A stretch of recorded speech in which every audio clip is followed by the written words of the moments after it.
ये तुम्हारी प्रिंसेस है ना, प्रिंसेस, तुम्हारी प्रिंसेस। क्या हुआ है, क्या बात है? किसी ने पारस के जिंदा होने की खबर लीक कर दी है। पारस का निकाह होने लगता है।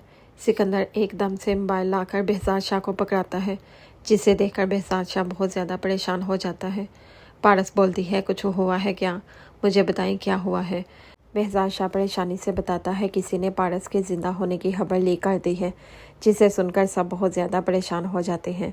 जवार बोलता है कि आपको फ़ौरन कराची जाना होगा और उधर जाकर प्रेस कॉन्फ्रेंस करनी होगी और बताना होगा कि आपको भी आज ही पता चला है कि आपकी बेटी जिंदा है।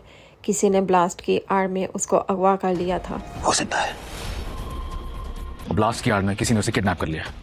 इसका तुम्हें पता लगा लूंगा और जो भी रिस्पॉन्सिबल होगा इसको छोड़ूंगा तो नहीं मैं। होगा वहां जाके आप प्रेस कॉन्फ्रेंस करेंगे। दूसरी तरफ आफ्ताब वहाब दुरानी के पास जाता है जेल में उससे मिलने और उससे बोलता है कि तुमने मेरे बाप को मरवाया था, लेकिन मेरे बाप ने पारस को नहीं मरवाया था। वो जो प्रिंसेस है ना, तुम्हारी प्रिंसेस, वो जिंदा है। जिसे सुनकर वहाब दुरानी एकदम हैरान हो जाता है। दूसरी तरफ मरियम का शोहर जवार से पूछता है कि आखिर मैडम पारस के ज़िंदा होने की खबर किसने लीक की।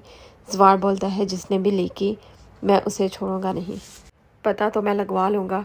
जिसे सुनकर एकदम से रेशम परेशान हो जाती है, क्योंकि रेशम ने ही उसकी खबर लीक की होती है। अरे साहिबा के जिंदा होने की खबर किसने लीक की?